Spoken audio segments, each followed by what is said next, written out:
이렇게 교회 갔다가 이제 가면서 차를 타려고 막 그러는데 하늘이 너무 이쁜 거예요.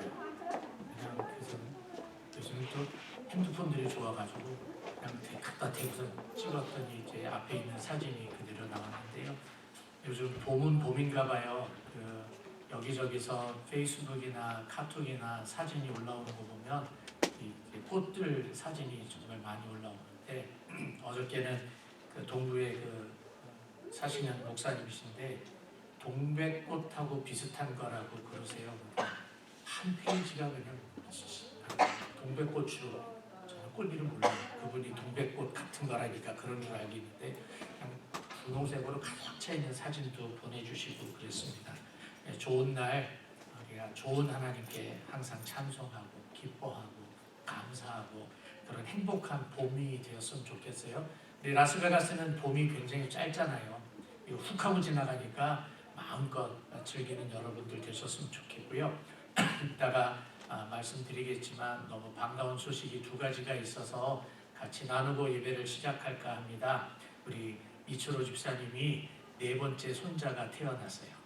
독일에 있는 아드님이 이제 아들한테는 세 번째 아들이죠. 딸한테는 아들이 하나 있고, 그래서 이제 네 번째 손자가 태어났습니다. 진심으로 축하드리고요.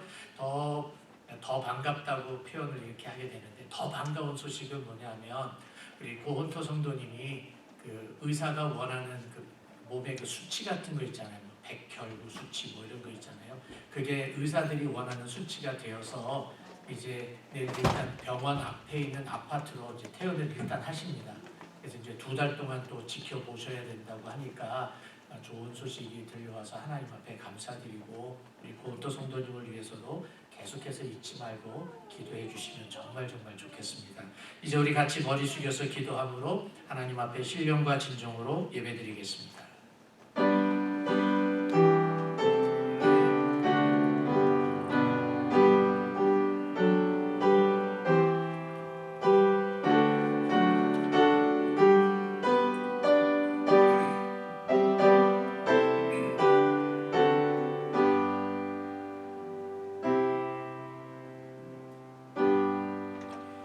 그러므로 함께 하늘의 부르심을 받은 거룩한 형제들아, 우리가 믿는 도리의 사도이시며 대제사장이신 예수를 깊이 생각하라. 그는 자기를 세우신 이에게 신실하시기를 모세가 하나님의 온 집에서 한 것과 같이 하셨으니 그는 모세보다 더욱 영광을 받을 만한 것이 마치 집 지은 자가 그 집보다 더욱 존귀함 같으니라. 아멘. 존귀하신 하나님 아버지, 하나님 앞에 신령과 진정으로 예배드립니다. 예수 그리스도의 이름으로 모여 성령의 역사하심으로 성부, 성자, 성령 삼위일체 하나님 앞에 경배를 올려드립니다. 하나님 이 자리에 하나님의 영광으로 가득 채워주시고 예배하는 모든 자들의 심령 속에 성령의 충만함을 허락하여 주시옵소서. 기쁨으로 예배하게 하시고 감사로 제사드리게 하여 주시옵소서. 살아계신 예수님의 이름으로 간절히 기도하옵나이다. 아멘. 사도신경으로 신앙을 고백합니다. 전능하사 천지를 만드신 하나님 아버지를 내가 믿사오며 그 외아들 우리 주 예수 그리스도를 믿사오니 이는 성령으로 잉태하사 동정녀 마리아에게 나시고 본디오 빌라도에게 고난을 받으사 십자가에 못 박혀 죽으시고 장사한 지 사흘 만에 죽은 자 가운데서 다시 살아나시며 하늘에 오르사 전능하신 하나님 우편에 앉아 계시다가 저리로서 산 자와 죽은 자를 심판하러 오시리라. 성령을 믿사오며 거룩한 공예와 성도가 서로 교통하는 것과 죄를 사하여 주시는 것과 몸이 다시 사는 것과 영원히 사는 것을 믿사옵나이다. 아멘. 다 같이 일어나서 384장 찬송합니다.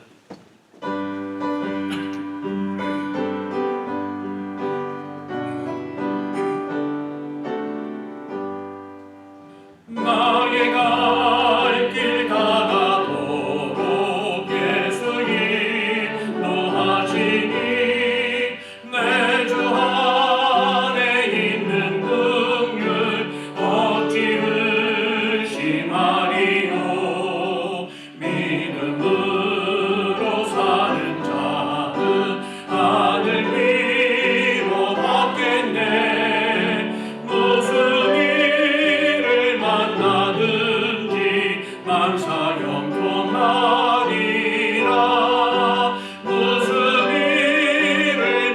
가든지 만사 형통하리라. 나의 갈 길 가도록 예수 인도하시니 어려운 일 당할 때도 족한 은혜 주시네. 나는 심히 고단하고 영혼 매우 바라나 나의 앞에 반석에서 샘물 나게 하시네. 나의 앞에 반석에서 샘물 나게 하시네. 나의 갈 길 다가도록 예수 인도하시니 그게 사랑 어찌 큰지 말로 할 수 없도다. 성령 감화 받은 영혼 하늘 날아갈 때에 영영 부를 나의 찬송 예수 인도하셨네. 영영 부를 나의 찬송 예수 인도하셨네. 아멘. 자리에 앉습니다. 만왕의 왕이신 하나님 아버지, 성부 성자 성령 삼위일체 하나님께 찬송과 영광을 올려드립니다. 가장 부족한 자들인 저희들을 택하여 주셔서 하나님을 예배하는 예배자로 삼아주심을 감사드립니다.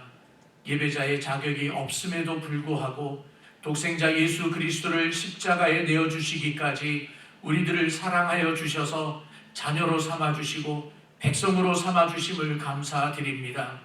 우리에게 예수님을 믿는 믿음의 공동체를 허락하여 주셔서 믿음의 성도들과 함께 하나님을 향하여 예배드리게 해주심을 감사드립니다. 전능하신 하나님 아버지, 하나님의 전능하심을 알면서도 눈앞에 있는 어려움으로 인해 믿음 없는 모습으로 살아온 저희들을 용서해 주시옵소서. 작은 풍랑에도 믿음이 없어 넘어지고 쓰러지며 불평과 원망으로 가득했던 저희들을 용서하여 주시옵소서. 하나님 앞에서 겸손하지 못하고 거만함을 가지고 잘난 척하며 살아온 저희들을 또한 용서하여 주시옵소서. 하나님의 말씀인 성경의 가르침으로 살지 못하고 세상의 가치관과 인생관으로 살아온 저희들을 용서하여 주시옵소서.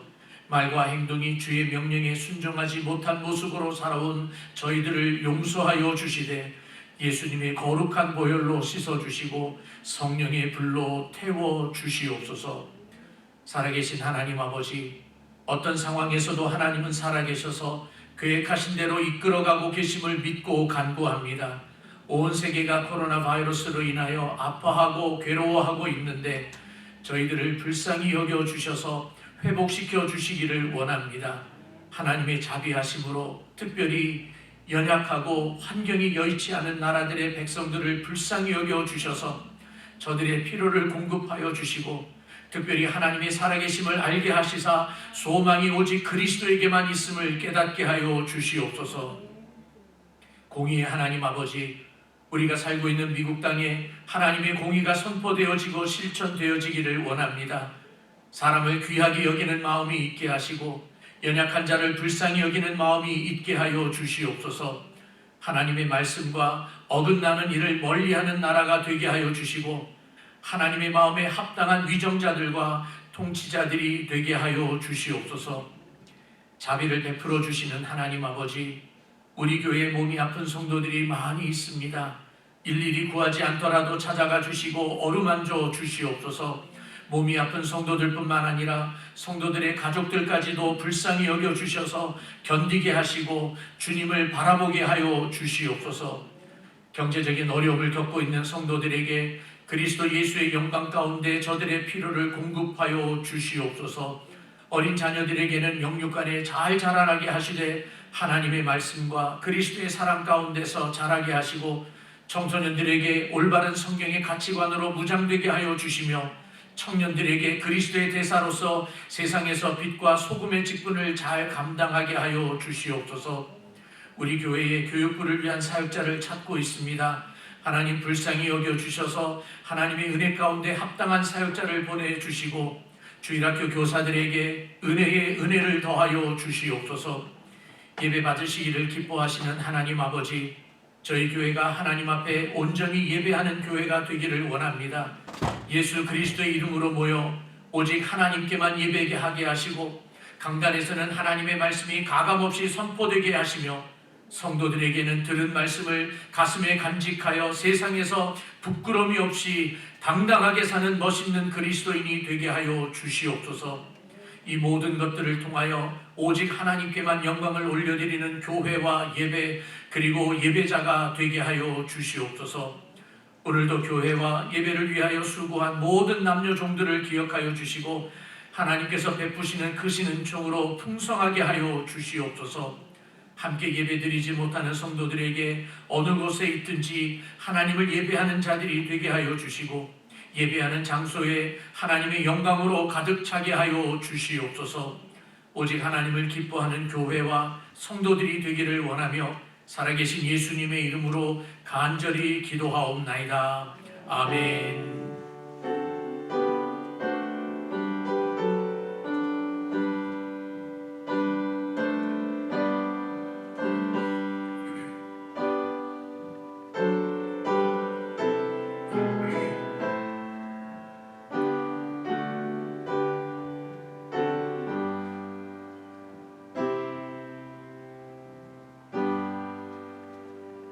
앞뒤 좌우분들하고 같이 인사합니다. 샬롬, 반갑습니다. 안녕하세요. 잘 오셨습니다. 환영합니다. 예, 샬롬입니다. 예, 지난 목요일하고 금요일날로 기억을 하고 있는데요. 우리 네바다 주라고는 이야기하지만 그 숫자는 대부분 클락 카운티에서 생기는 숫자인데 이틀 연속 코로나 바이러스에 확진된 숫자가 500명이 넘어 있어요. 아직도. 그러니까 백신들 맞으신 분들 많이 계시지만 끝까지 더 조심하고 서로가 조심했으면 참 좋겠습니다. 몇 가지 광고가 있습니다. 저희 교회는 석 달에 한 번씩 분기별로 재정 보고를 하고 있는데요.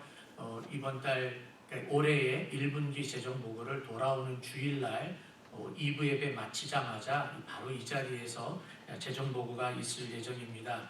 혹시 미리 재정 보고서를 받기를 원하시면 먼저 보기를 원하시면 언제든지 재정부에 알려주시면 여러분들에게 보내드리는 것으로 알고 있으니까 알려주시고 또 교인들 총회 재정 보고를 위한 교인총회는 우리 교회 모든 분들이 오신 지 얼마 안 되시는 분들도 같이 앉아서 들으시고 또 보실 수 있습니다. 정기 신방을 이제 5월 달부터 시작을 하는데요. 제가 이렇게 스케줄을 짜다가 좀 쉬었다가 며칠 있다가 다시 짜고 이랬더니 빠진 분들이 상당히 많네요. 정말 죄송해요. 우리 이명옥 권사님부터 시작해서 김영장 누님, 이옥진 집사님, 임고은 자매 이렇게 빠졌어요. 어쩌면 또 있을지도 몰라요. 그러니까 미리 알려주시면 제가 넣도록 하고요. 그리고 날짜를 바꾸셔야 될 필요가 있으신 분들은 알려주시고 그리고 코로나 바이러스가 아직은 있으니까 면역력이 떨어지거나 좀 불편하셔서 올해는 신방을 안 했으면 좋겠습니다 라고 하시면 언제든지 얘기하세요. 그것 때문에 제가 막 삐지거나 뭐 밥을 안 먹고 막 금식하고 이런 정도는 아니니까 언제든지 알려주시고요. 신방은 일단 올해는 교회에서 모이는 것으로 원칙으로 할게요. 근데 저는 꼭 집에서 받았으면 좋겠습니다 하시면 알려주십시오. 저하고 제 아내는 이제 내일이면 2번째 백신을 맞거든요. 맞고 그리고 또 한 2주 지나면 이제 5월달 신방을 시작하는 날짜가 잘 맞을 것 같아요. 어느 정도 저와 제 아내가 또 면역력이 생길 거라고 믿고 여러분들 언제든지 꼭 알려주시면 고맙겠습니다. 세가족 성경 공부가 이제 여러분들이 원하시는 대로 여러분 시간에 맞춰서 할 테니까 꼭 알려주시고 뭐 유아 세례, 입교, 세례 받기를 원하시는 분 보통 제 교회가 부활주일이나 뭐 성탄절 이때 시즌을 맞춰서 세례식을 거행하기도 하지만 저희는 그렇게 하지 않아요. 그러니까 상황이 되고 저하고 공부하고 그래서 허락이 된다 그러면 언제든지 세례식과 입교식을 할 수 있으니까 알려주시고 새가족 성경 공부도 올해는 계속해서 그런 식으로 할 테니까 미리 연락을 해주시면 고맙겠습니다. 오늘 친견은 우리 연옥순 권사님께서 제공해 주셨습니다. 감사드리고요. 우리 예배를 시작하기 전에 말씀을 드렸던 것처럼 우리 고은토 성도님의 그 골수 이식 수술 이후에 회복이 잘 되어져서 내일이면 이제 병원 앞에 있는 아파트, 왜냐하면 이제 매일 가서 체크업을 하셔야 되니까 그 아파트로 가시고 한 2달 정도의 또 경과를 보신다고 합니다. 계속해서 잊지 말고 기도해 주시고요. 또 우리 이초르 집사님에게서는 이제 4번째 손자가 태어났는데 우리 교회의 역사와 같은 이야기니까 일부 예배 또 말씀을 드렸어요. 우리 집사님한테는 아들과 딸이 있는데 이 아들 이름이 보람이에요. 보람이가 저희 교회, 제 기억이 정말 틀리지 않으면 첫 번째 입교자예요. 저희 교회에서 첫 번째 입교를 받은 그때는 제 청년이었죠. 근데 그때는 저희 교회가 정말 조그매서 아주 조그마한 기독교 학교에 그냥 주일날 하루 빌려서 했기 때문에 뭐 성경 공부 어디서 할 데도 없고 그래서 그 크로싱이라고 하는 교회가 요 가까운 곳에 있거든요. 크로싱이라고 하는 교회에 찾아가서 사정이 이러이러한데 교실 하나만 빌려달라. 2주만 좀 쓰자. 그래가지고 교실 빌려줘가지고요. 돈도 안 받고 빌려줘가지고 거기서 입교 성경 공부하고 그랬습니다. 우리도 누군가에게 그렇게 베푸는 날이 올 줄로 믿습니다. 그 보람이가 셋째 아들을 낳은 거예요. 얼마나 저도 기쁜지 모릅니다. 여러분 같이 축하해 주시면 고맙겠습니다. 그리고 주보에 없는 광고인데요. 저희가 지금 2부 예배 이걸 영상으로 지금 녹음을 해서 유튜브에 올리고 있는데 아마 다음 주가 마지막이 될 것 같아요. 그러니까 교회 와서 다 같이 예배를 드리는데 함께 마음을 모았으면 좋겠습니다. 제가 왜 그 마음을 했는가 하면 월요일 날쯤 되면 그 유튜브를 통해서 예배를 드린 사람의 숫자가 20명이 안 될 때가 있어요. 그 말은 이제 오늘 보니까 뭐 39명인가 됐는데 이 말은 주중에 그냥 보신 분들은 우리 교인이 아니라 다른 분들일 것이 많다라고 추정을 하고 있기 때문에 그래요. 그러니까 여러분들께서 이렇게 아시고 다음 주까지 아마 영상을 올리고 그다음에 올리지 않을 것 같습니다. 이렇게 아시기를 바랍니다. 우리 기도하고 하나님의 말씀 듣겠습니다. 전능하신 아버지 하나님, 우리들에게 반가운 소식을 허락해 주심을 감사합니다. 하나님 아버지, 우리 고은토 성도님 주께서 지금까지 인도해 주시고 또한 함께 해 주심을 믿고 감사를 드립니다. 앞으로 회복되어지는 그 모든 과정이 하나님 손에 있는 것을 믿고 다시 한번 간구하오니 더욱더 강건하게 하여 주시옵소서. 우리 이초로 집사님의 4번째 손자가 태어났는데 하나님 사랑하는 아들에게 하늘의 문을 활짝 열어주시고 복의 복으로 함께 하시며 강건하게 하시고 특별히 산모에게 빨리 회복할 수 있도록 은총을 베풀어 주시옵소서. 그런데 하나님, 우리 교회 몸이 아픈 성도들이 많이 있습니다. 오래되는 항암 치료를 하고 있는 분들 계시고 또 암 이후에 회복 중에 약물 치료를 하고 계시는 분들이 계시는가 하면 면역 치료로 바꾸려고 준비하는 성도들도 있습니다. 하나님, 저들을 불쌍히 여겨주시고 강건하게 하시고 우리 성도들의 가족들 중에 멀리 있는 가족들 중에 몸이 아픈 사람들도 있습니다. 하나님, 불꽃 같은 눈동자로 지켜 주시옵소서. 우리 교회 어르신들에게도 우리 하나님께서 은혜를 베풀어 주셔서 날마다 영육간에 강건하게 하여 주시옵소서. 하나님 아버지, 백신을 맞았다 할지라도 아직도 확진자가 많이 생기고 있는 때입니다. 특별히 사람들이 많은 곳에서 일하고 있는 우리 성도들을 하나님께서 불쌍히 여겨주시고 지켜주셔서 어려운 일을 당하지 않도록 인도하여 주시옵소서. 하나님 아버지, 사업체에서 일을 하고 직장에서 일을 하고 있는 성도들에게 우리 하나님께서 지혜를 허락하여 주시고 사업체를 오픈하려고 준비하고 있는 성도들과 취직하려고 준비하고 있는 성도들에게 지혜를 허락하여 주셔서 하나님의 마음에 합한 아름다운 일들을 이루어가게 하여 주시옵소서. 우리 교회 어린 자녀들이 있습니다. 하나님께서 지혜롭게 하여 주시고 특별히 우리 교회 이명원 권사님 예배를 위해서 늘 반주하는데 하나님께서 건강으로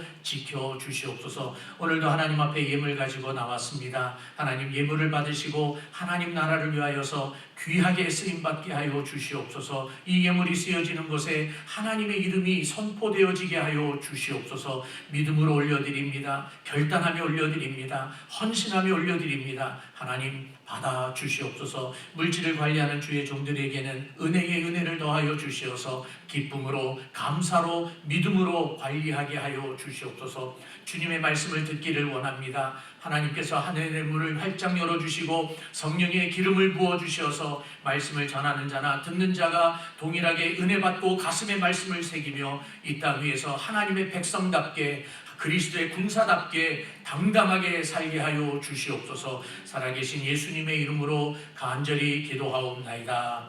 아멘. 하나님의 말씀입니다. 이사야서 13장입니다.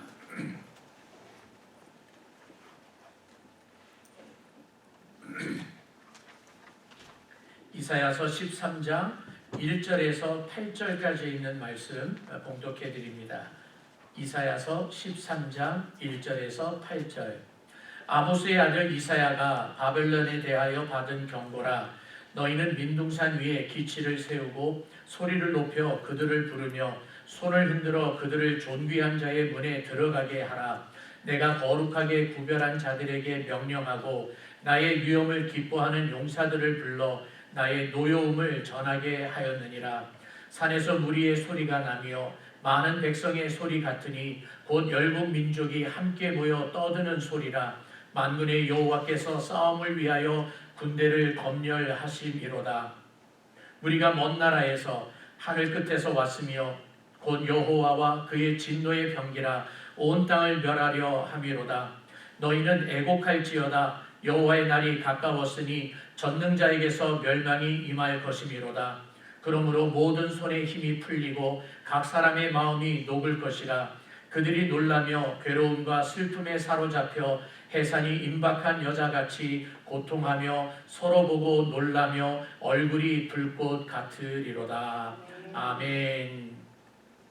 지난주에 우리가 이사야서 12장을 마쳤습니다. 그래서 1장부터 12장까지를 저는 저의 설교를 위해서 일부라고 정했다고 그랬어요. 그래서 오늘부터는 이제 13장을 가지고 설교를 하는데 13장부터 27장까지를 2부로 정해 보았어요.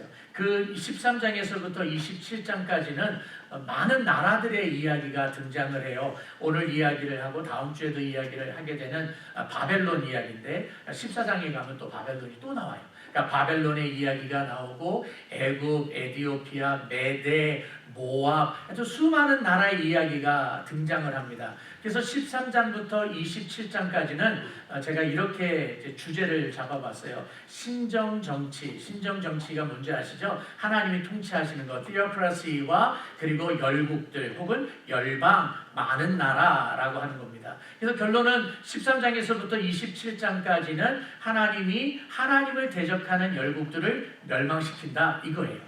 하나님을 대적하는 모든 나라들은 멸망을 시킨다 그러는데 19장에 가면은 이제 애굽이 나오는데 애굽은 조금은 달라요. 조금은 다른 모습으로 이야기를 하지만 아무튼 그 전체적인 내용은 그와 같이 이야기를 하고 있습니다. 그래서 우리가 13장에서 27장까지 이야기를 그 중간에 많은 나라에 관한 이야기가 잘 표현되어져 있는 성경 구절이 하나 있는데 이사야서 17장입니다. 17장 12절과 13절에 이렇게 기록이 되어 있어요. 슬프다 많은 민족이 소동하였으되 바다 파도가 치는 소리같이 그들이 소동하였고 열방이 충돌하였으되 큰 물이 몰려온같이 그들도 충돌하였도다. 열방이 충돌하기를. 그러면서 많은 나라, 열방 이야기가 나오고 있죠. 앞에 자막 있을 텐데 많은 나라, 열방 이런 이야기가 있어요. 그런데 맨 마지막에 가서는 뭐라고 되어 있는가 하면 산에서 겨가 바람 앞에 흩어짐 같겠고 폭풍 앞에 떠도는 티끌 같을 것이다. 그러니까 나라가 아무리 많이 있다 할지라도 폭풍이 불 때에 티끌 먼지가 훅 하고 날아가는 것처럼 소멸돼 버리고 말 것이다. 이런 이야기가 이제 13장부터 27장 안에 가득히 담겨져 있는 거예요. 그래서 그 안에는 이제 여러 나라에 관한 이야기가 등장하고 있다 그랬습니다. 그런데 그 나라들을 멸망시키는 그런 장면들을 놓고 보면 마치 하나님께서 군대를 다 불러 모으셔가지고요, 하나님이 사령관이 되셔서 그 군대를 통하여서 나라들을 이렇게 정복해 가시는 모습으로 비춰져 있어요. 특별히 13장이 그런 모습으로 제게는 훅 하고 다가와서 한 달 반쯤에 이제 이 13장을 가지고 공부하고 연구하고 있을 때 그냥 정말 죄송합니다만 떠오르는 영화가 하나 있었어요. 저한테 훅 하고 떠오르는 영화가 있었는데 2003년도에 나온 영화입니다. 러셀 크로우라고 하는 게 주인공인데 그 영국 함대가 영국의 배 함대와 그리고 프랑스의 함대가 있는데 프랑스의 이 군함이 정말 강한 거예요. 천하무적인 거예요. 근데 영국의 이 군함이 그 프랑스 군함을 무찌른다, 뭐 내용은 그런 거예요. 근데 그 내용이 정말 저는 감동이었어요. 그 영화의 제목이 뭐냐면 Master and Commander이에요.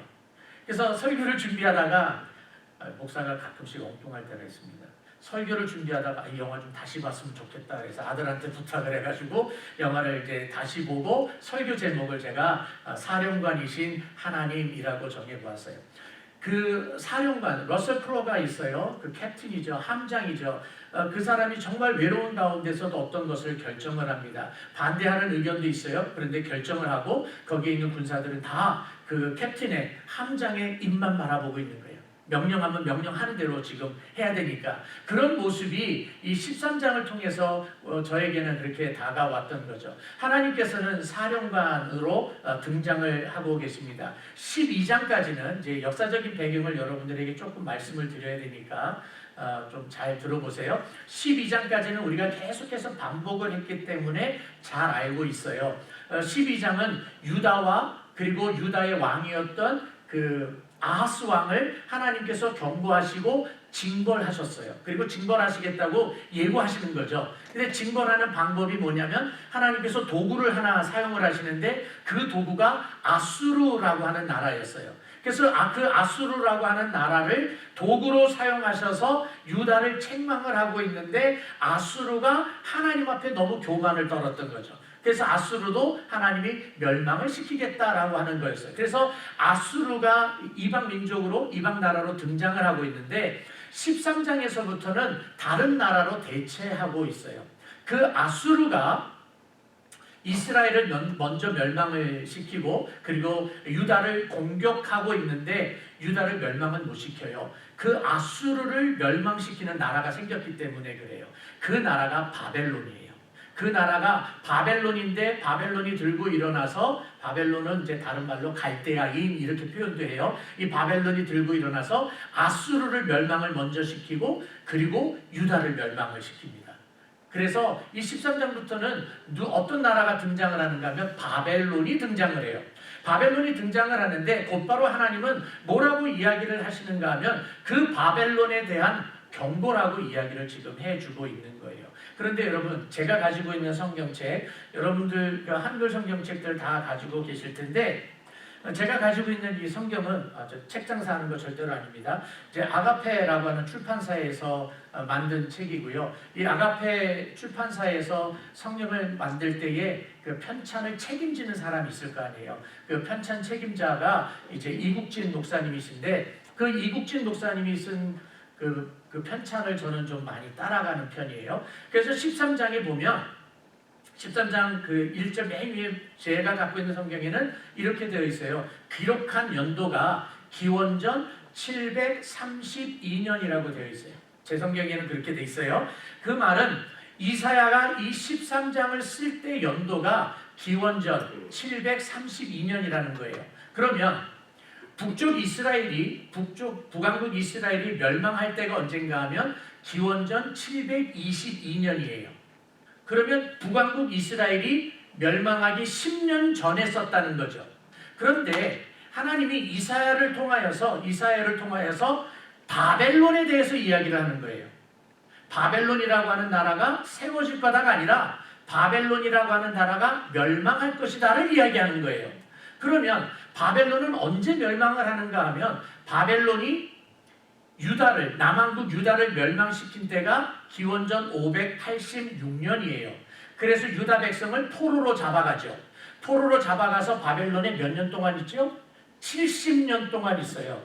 70년 동안 있다가 유다 백성들이 해방이 돼서 팔레스틴으로 돌아오게 돼요. 팔레스틴으로 돌아오게 됐던 배경이 무엇인가 하면 역사적인 배경이 있는데 바벨론이 멸망하기 때문에 그래요. 페르시아라고 하는, 우리 성경에서는 바사라고 되어 있는 이 페르시아라고 하는 나라가 바벨론을 멸망을 시키고, 그리고 페르시아의 왕의 이름이 성경에 등장을 해요. 다니엘서에 등장을 하는데 그 이름을 고레스라고 이야기를 해요. 고레스 왕이 이 히브리 민족을 풀어준 거예요. 그러니까 70년 만에 돌아왔으니까 적어도 516년, 기원전 516년이나 515년에 돌아왔을 거란 말이에요. 자, 그런데 어떤 사람들은 이렇게 이야기를 해요. 아니, 이사야가 살고 있을 때가, 이 성경을 쓴 때가 732년인데 저 516년, 515년에 되어진 일을 벌써 이야기한다고? 에이, 이사야가 쓴 거 아니야. 이렇게 이야기하는 분들이 계세요. 말이 안 된다는 거죠. 그러나 저는 어떻게 믿는가 하면 이사야가 살고 있었을 때 당시와 바벨론이 멸망했을 때 당시가 100년 이상이 넘지만, 100년 이상이 넘다 할지라도 하나님께서는 가르쳐 주신 거예요. 그래서 오늘 1절 말씀에 아모스의 아들 이사야가 하나님으로부터 받은 경고다라고 분명하게 이야기를 하고 있는 거예요. 이것은 이사야가 썼다는 이야기예요. 저는 이사야가 썼다고 믿습니다. 근데 여기서 하나님의 신탁이라고 하는 말을 썼잖아요. 근데 1절 끝에 있는 말씀에 우리 한글 성경에는 뭐라고 되어 있는가 하면 경고라는 말로 쓰고 있어요. 그런데 저는 이 경고라는 말 대신에 히브리어 원어는 사실은 신탁에 가까워요. 오라클에 가까워요. 워닝이 아니라 오라클에 가까운데, 왜냐하면 내용은 바벨론에 대한 경고가 맞아요. 내용은 바벨론에 대한 경고가 맞지만 이 경고의 말을 하나님이 바벨론에게 직접 주신 게 아니라 이사야에게 그 하실 말씀을 맡겨주셨어요. 그래서 저는 신탁이라는 말을 쓰는 거예요. 바벨론을 향한 경고의 말씀을 이사야가 하나님으로부터 받아서 이사야가 바벨론을 향해서 경고하는 거예요. 이게 지금 이사야의 위치인데 이게 너무너무 중요한 거예요. 우리들의 삶에 있어서 엄청나게 중요한 거예요.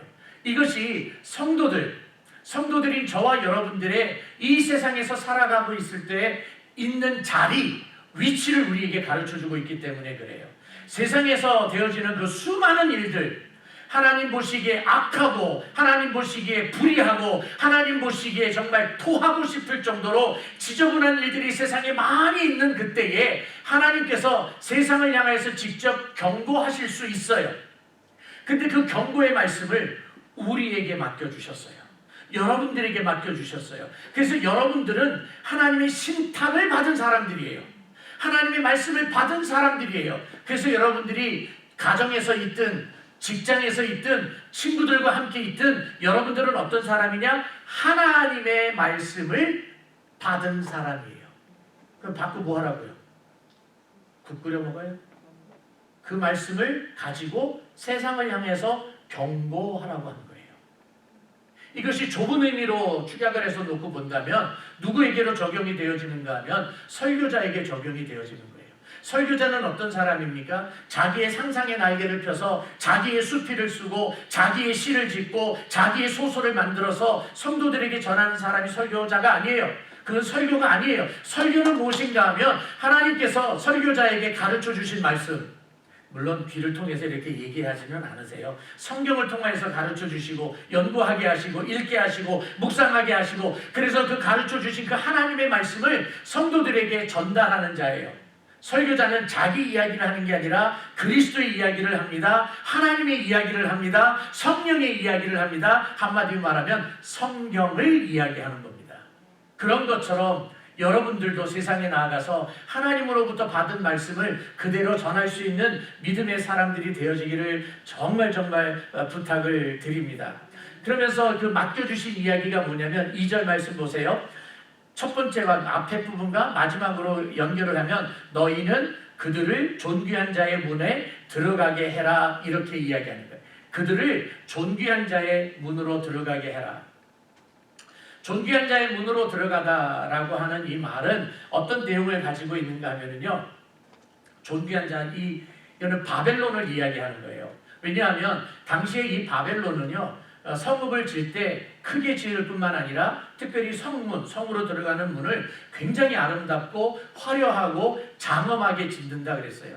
그래서 고대 사회에서 바벨론 사람들을 가리키는 그 호칭, 그러니까 별명 중에 하나가 존귀한 자의 문이라는 말을 많이 쓰고 있습니다. 그런데 오늘 이 2절에 있는 말씀을 보면 너희는 민둥산에서 기치를 들고 소리를 내고 손을 흔들어라 라는 이야기를 해요. 이것은 무엇을 이야기하는가 하면 그 사람들이 누군지는 좀 이따 이야기할게요. 그 사람들에게 빨리 저 문으로 들어가, 바벨론으로 들어가 라고 이야기하는 거예요. 근데 제가 지금 빨리라고 그랬죠. 이게 긴급함을 이야기하는 거예요. 어느 정도로 긴급한가 하면 민둥산에 기치를 세웠다라고 하는 말은 마치 배너, 그 길을 세우는 것처럼 시그널을 올리는 거예요. 깃발을 높이 올리는 것은 저 멀리 있는 사람들도 보고 오는 거예요. 혹시 고대 전쟁을 드라마나 영화나 이런 장면을 통해서 보셨는지 모르지만 임진왜란 같은 거 할 때도 가라 무슨 학진인지 이런 거 할 때 그냥 소리를 지르는 게 아니라 시끄러우니까 깃발로 하면은 거기에 기에 맞춰서 움직이잖아요. 그런 것처럼 민둥산에서 기치를 세운다라고 하는 것은 멀리 있는 사람들이 보는 거예요. 그리고 소리를 지른다라고 하는 것은 가까이 있는 사람들에게 소리를 질러서 알려주는 거예요. 뭐 하라고? 존귀한 자의 문으로 들어가라고, 바벨론으로 빨리 들어가라고 이야기하는 거예요. 그러면서 거기에 그런 이야기를 하고 있죠. 손을 흔든다라고 했잖아요. 이 손을 흔든다라고 하는 게 하이, 바이 하는 게 아니에요. 여기서 손을 흔드는 거는 존귀한 문을 가리치면서 빨리 들어가란 말이야. 빨리 들어가란 말이야. 이렇게 하는 거예요. 그러니까 굉장히 급하게 이야기를 하고 있어요. 그러면 이 누구에게 이 사인을 보내고 있는가 하면 군대들이에요. 조금 이따가 다시 이야기를 하겠지만 이 페르시아가 바벨론을 멸망시키기 위해서, 공격하기 위해서 아수르가 했던 것처럼 주변에 있는 작은 민족들 하나하나를 정복을 합니다. 국가 하나를 정복을 할 때마다 그 민족과 국가에게 있었던 군인들이 있죠. 그 군인들을 이 바사의, 페르시아의 군대로 편입을 시키는 거예요. 그러면서 수많은 군대들이 있는 거예요. 수많은 그 군대들한테 빨리 존귀한 자의 문으로 들어가라, 바벨론으로 들어가려는 거예요. 이 말은 거기 들어가서 바벨론의 군사가 되라는 얘기가 아니라 바벨론을 멸망시켜라 라고 이야기하는 거예요. 그러면 누가 시켰어요 지금? 하나님이 이사야에게 시킨 거예요. 빨리 들어오라고. 그러면 이 모든 군사들은 누구를 위해서 지금 쓰임을 받고 있는가 하면 하나님을 위해서 쓰임을 받고 있는 겁니다. 근데 이런 모든 장면들이 하나님께서 아무 생각 없이 있다가 이거 한번 해볼까? 그래서 시작한 게 아니에요. 하나님이 굉장히 철저하게 준비하고 계심을 우리들이 3절 이후에 있는 말씀에서 볼 수가 있는데, 하나님의 준비 가운데 첫 번째는 어떤 것이 있는가 하면 하나님이 명령하시는 게 있어요. 여러분 3절에 있는 말씀을 제가 좀 강조해서 읽을게요. 이렇게 되어 있어요. 내가 거룩하게 구별한 자들에게 명령하고 나의 위엄을 기뻐하는 용사들을 불러 나의 노여움을 전하게 하였느니라. 제가 뭐를 강조했어요? 나를 강조했어요. 그러니까 1인칭 단수를 제가 지금 강조를 하고 있는 거예요. 그러니까 이것이 무슨 말인가 하면 내가 명령했다. I myself have commanded you. 내가 너에게 이미 명령했다. 내가 너를 불렀다. 그러면서 하나님이 대장이신 것을 분명하게 지금 가르쳐주고 있어요. 이 전쟁, 바벨론이 멸망하는 이 전쟁의 주인은 누구신가 하면 대장은 바로 하나님이신 것을 계속해서 이야기를 하고 있어요. 여기서 잠시 숨을 고르고 저와 여러분들의 삶 속으로 돌아가 볼게요. 우리의 하루의 삶 가운데에도 수많은 일들이 있습니다. 일주일은 오죽하겠어요. 일주일까지 안 가도 돼. 그냥 하루만 놓고 봅시다. 아침에 일어났을 때와 저녁에 잠자리에 들 때 그 사이에 우리들의 감정의 기복이 얼마나 많이 바뀌겠어요. 엄청난 일들이 있었기 때문에 그렇게 되는 거예요. 그때에 여러분이 주관이 되고 여러분이 중심에 있어서 여러분이 해결을 하려고 한번 해보십시오. 어떨 때는 잘 되는 것 같기도 해요. 어떨 때는. 근데 궁극적으로 뒤돌아서서 그 일주일 단위로 놓고 보면 내가 한 게 아니라는 것을 알 수 있죠. 누가 하는 거예요? 하나님이 하시는 거예요. 하나님은 이런 말씀을 통해서 우리들에게 가르쳐주고 있는 변함없는 교훈이 하나 있어요. 내가 하나님이야. 내가 주인이야. 내가 왕이야. 너 아니야. 나야 나. 라고 이야기하시는 거예요. 사랑하는 성도 여러분, 하나님이 이렇게 이야기하세요. 내가 명령했다. 그 말은 무슨 말이에요? 예, 순종하겠습니다. 이거를 기대하시는 거예요. 하나님이 이렇게 얘기하세요. 내가 너 불렀다. 그러면 우리는 어떻게 해요? 예, 가겠습니다. 이거예요. 하나님이 이것을 우리들에게 요구하고 계시는 거예요. 그런데 하나님은 예수님을 믿는 성도들만 사용하는 게 아니에요. 예수님을 믿지 않는 사람들까지도 사용하세요. 예수님을 믿지 않는 사람들을 사용하실 뿐만 아니라 그냥 길에 굴러다니고 있는 돌멩이까지도 활용하시는 분이 하나님이세요. 누구를 위해서? 하나님의 영광을 위해서 그렇게 활용하시는 분이세요. 그런데 하나님께서 지금 부르시는 그 군대가 있어요. 그 군대들을 페르시아를 예를 들어서 페르시아를 불렀을 때 그 페르시아 군대가 하나님을 믿습니까? 하나님을 믿는 게 아니에요. 여호와를 믿는 게 아니에요. 그런데 하나님이 불러서 지금 사용하고 계신다라고 이야기합니다. 아주 재밌는 표현이 3절에 되어 있죠. 내가 거룩하게 구별한 자들이라고 했어요. 거룩하게 구별한 자들이라고 하는 말은 거룩하다라고 하는 말을 보니까 하나님을 믿는 경건한 사람이겠구나 라고 우리가 지레짐작을 하죠. 근데 여기서는 그런 뜻이 아니에요. 그냥 하나님이 하나님의 목적을 위해서 따로 떼어놓은 사람이에요. 하나님이 사용하신다라고 하는 말을 강조하기 위해서 거룩이다라고 하는 단어를 쓰고 있는 거지, 그들이 하나님을 믿는 백성이기 때문에 하나님이 사용하신다가 아니에요. 하나님을 믿지 않는 백성까지도 하나님은 사용하고 계시니까. 그래서 하나님께서 따로 떼어서 지금 구별을 해놓고 있는데, 그들은 결국에는 하나님의 영광을 위해서 쓰임을 받는 사람들입니다. 결국에는 하나님의 일을 이루는 사람들입니다. 결국에는 하나님께서 시키는 대로 순종할 수밖에 없는 사람들입니다. 예수님을 믿지 않는다 할지라도. 그러니 우리는 얼마나 감사해요. 예수님을 믿고 있기 때문에 내가 지금 숨쉬고 내가 지금 먹고 내가 지금 자고 내가 하고 있는 그 모든 일들이 하나님의 영광을 위한 일이구나, 아멘, 할렐루야 하면서 기쁨으로 하고 있는 거예요. 아무것도 모르는 사람은 뭔지도 모르고 있는데 우리는 최소한 알잖아요. 그래서 하나님이 명령을 하시는 분일 뿐만 아니라 그 군대들을 불러 모아서 다가오게 하십니다. 오늘 말씀에 4절 말씀에 이렇게 되어 있어요. 산에서 무리의 소리가 나며 라고 했어요.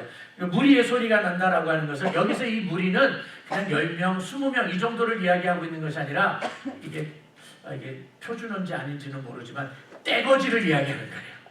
떼거지의 소리가 있다라고 이야기를 하고 있는데, 그 무리들을 많은 나라의 무리라고 이야기를 하고 있어요. 수많은 나라인데 어떻게 수많은 나라가 생겼는가 하면 조금 전에도 말씀을 드렸던 것처럼 페르시아가 바벨론을 멸망시키기 위해서 일어납니다. 일어나면서 옆에 있는 민족들을 하나씩 정복을 하면서 그 민족과 그 나라에 있는 군대들을 자기의 군대로 편입을 시켜서 가는 거예요. 그러니까 그 무리들이 모여 있으니까 얼마나 시끄럽겠어요. 거기에서 그냥 별의별 소리가 다 일어나고 그냥 소동의 소리가 지금 들려오고 있는 그런 모습을 이사야가 표현을 하고 있는 거예요. 산에서 무리의 소리가 나며 그러면서 17민족이 함께 모여 떠드는 소리다 라고 이야기를 합니다. 그러면서 이 소리가 어디서 나요? 5절 말씀 보세요. 무리가 먼 나라에서 하늘 끝에서 왔다 그랬어요. 이 군대가요, 저 먼 나라에서부터 오는 거예요. 메소포타미아의 그 평원에서부터 발원을 해가지고 그냥 군대가 지금 몰아오고 있는 거거든요.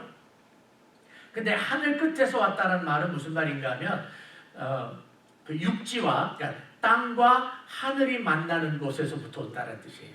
그럼 세 글자로 뭐라 그래요? 지평선이라고 이야기하죠. 땅과 하늘이 만나는 그 지평선인데, 혹시 그 미국에 자동차를 가지고 대륙횡단 해보신 분들 계십니까?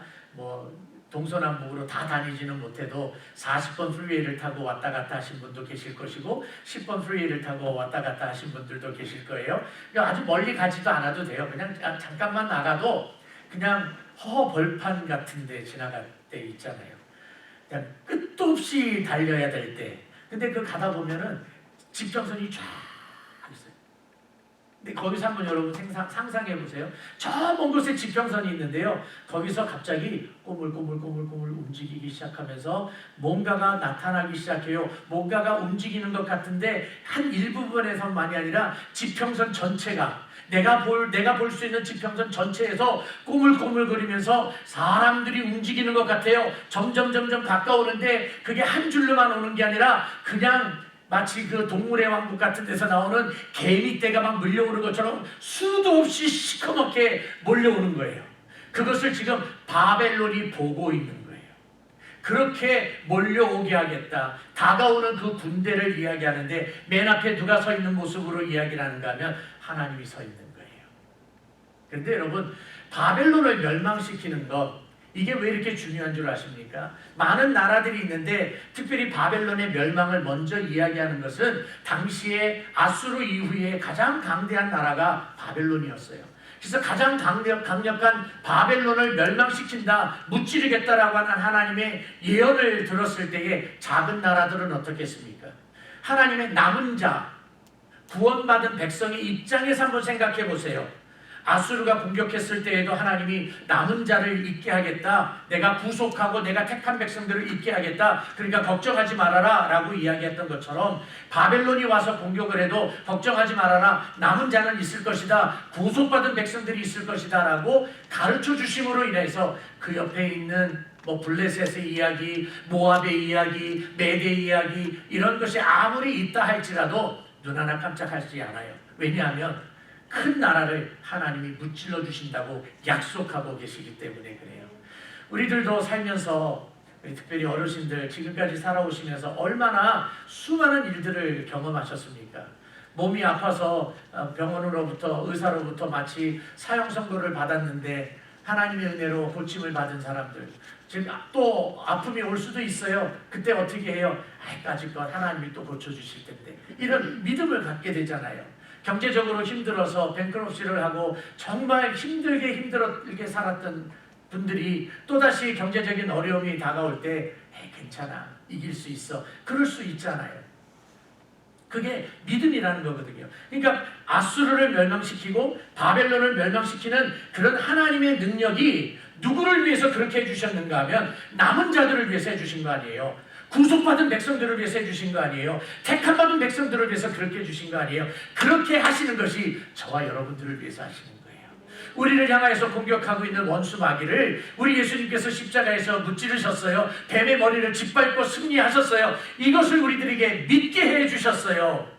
그리고 사실이고요. 그러니 잔잔한 어려움들이 와도 올 테면 와라, 까짓거 올 테면 와라, 우리 예수님이 이미 이기셨다라고 우리는 확신을 갖게 되고 위로를 얻게 되고 소망을 갖게 되고 마음에는 평강을 갖게 되는 겁니다. 그렇게 다가오는 그런 군대를 통하여서 바벨론을 멸망시키는 이유는, 다시 반복할게요, 바사를 위해서 하는 게 아니에요. 우리들을 위해서 하는 거예요. 우리들을 위해서. 예수님께서 십자가에 못 박혀 죽으시면서 승리하셨던 그 구속의 승리는 예수님이 나 잘났지? 라고 자기만을 자랑하기 위해서 십자가에서 못 박혀 죽으신 게 아니에요. 저와 여러분들을 위해서 하신 거예요. 그러니까 저와 여러분들은 군사들인데 누구의 군사인가 하면 하나님의 군사들이요, 그리스도의 군사예요. 그래서 우리는 당당하게 살아가는 겁니다. 근데 그 날이 언젠가 하면 바로 여호와의 날이라고 가르쳐주고 있는 거예요. 제가 아까 그 존귀한 자의 문 그러면 바벨론을 가리킨다 그랬죠. 이 바벨론은요, 존귀한 자의 문같이 정말 잘난 척하기를 얼마나 잘했는지 몰라요. 제가 조금 험하게 표현을 하면 진짜 자랑질을 잘했어요. 그 다니엘서를 가면 제가 앞에 부분에서는 그 바사라고 하는 나라가 등장을 하고 그 나라의 왕은 고레스라고 이야기를 했어요. 근데 사실 다니엘서의 앞에 부분은 어느 나라가 배경인가 하면 바벨론이 배경이에요. 그래서 그 바벨론의 배경에 등장하고 있는 왕의 이름이 느부갓네살 왕이에요. 어디서 많이 들어본 것 같죠? 느부갓네살 왕인데 하루는 느부갓네살 왕이 꿈을 꿔요. 꿈을 꾸는데 도저히 해몽을 못 하겠어요. 그래서 다니엘을 불러다가 이제 해몽을 합니다. 해몽을 하면서 자랑질을 해요. 다니엘서 4장입니다. 이렇게 기록하고 있어요.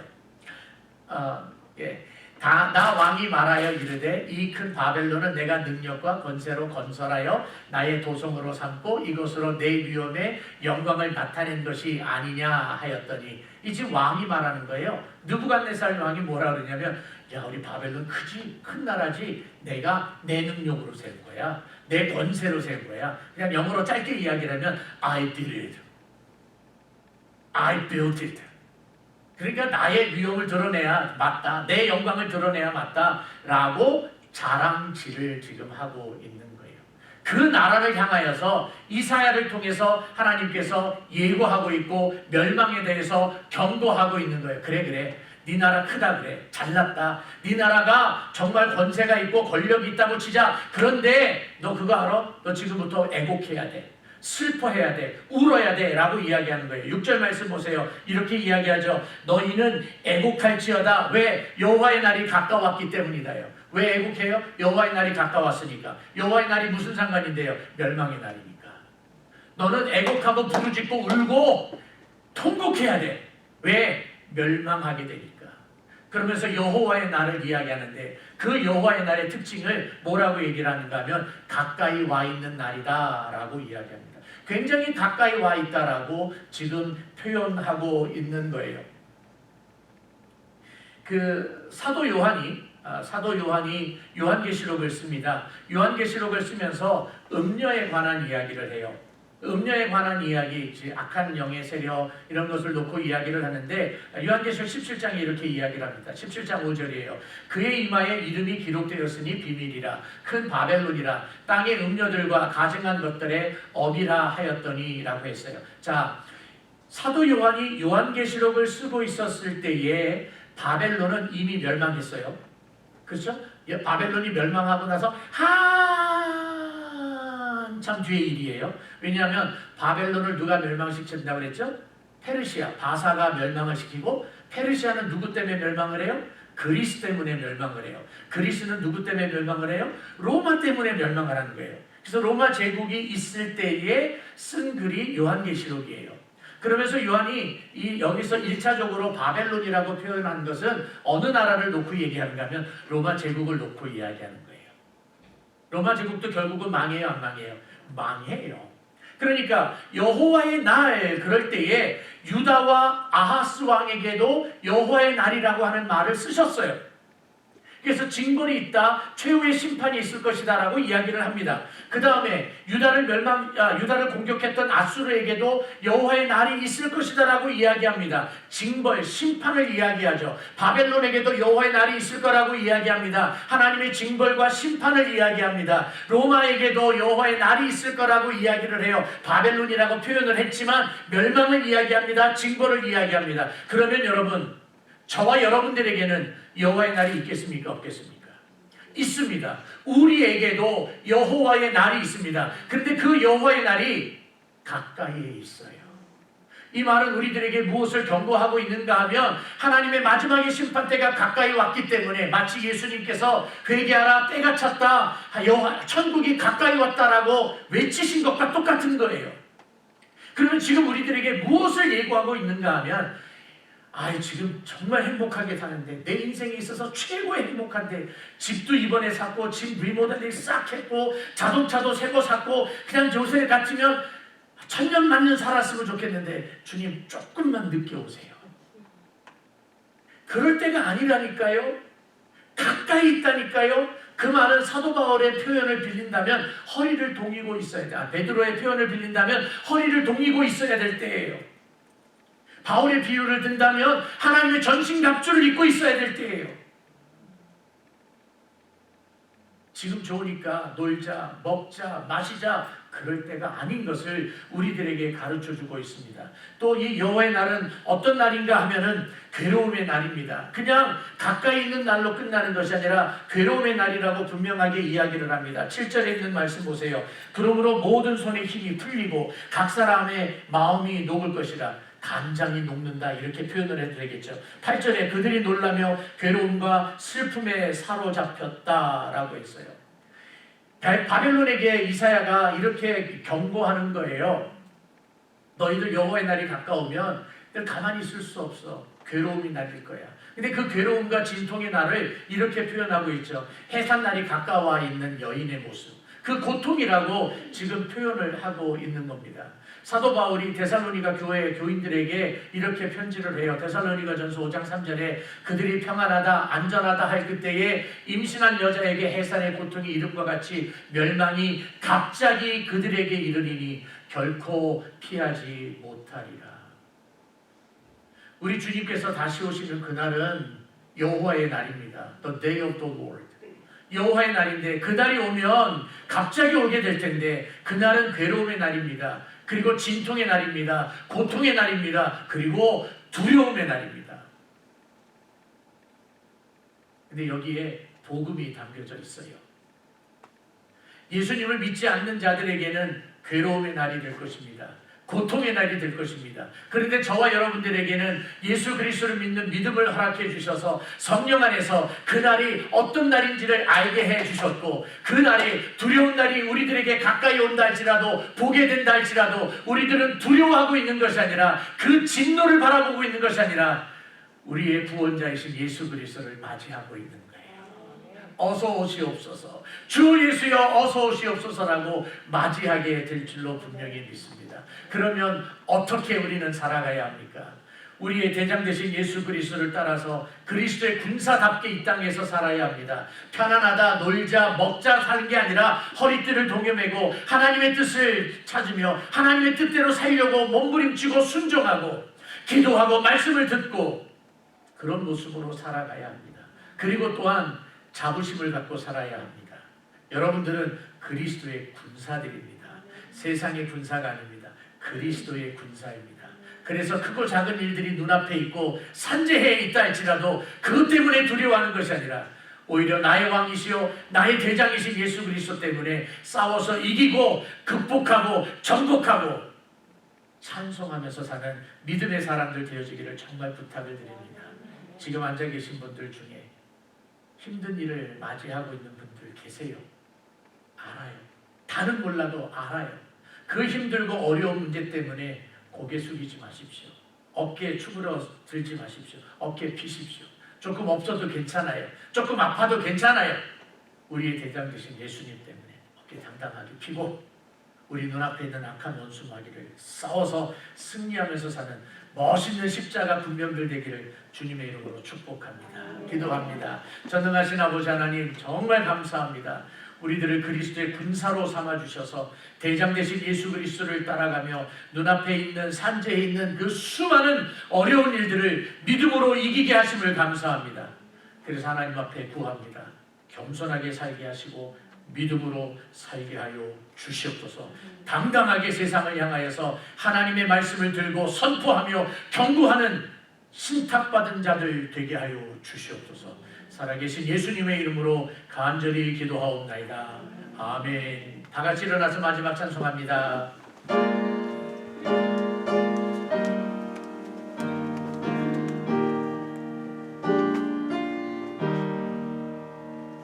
성부 성자와 성령 영원히 영광 받으옵소서.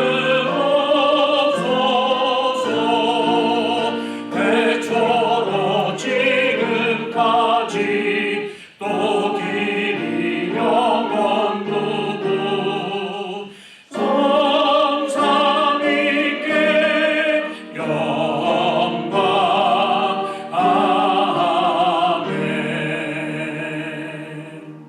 지금은 우리의 영원한 대장이신 우리 주 예수 그리스도의 놀라우신 은혜와 우리에게 천군 천사를 보내주시고 우리의 반석이요 우리의 방패 되시는 우리 하나님 아버지의 무한하신 사랑하심과 우리 성령님의 놀라운 역사하심이 그리스도의 군사로서 이 땅 위에서 믿음으로 살며 겸손하게 살 때 당당하게 세상을 향하여서 하나님의 말씀을 선포하며 살겠다고 결심하는 모든 성도들 머리 위에 지금부터 영원토록 함께 있을지어다.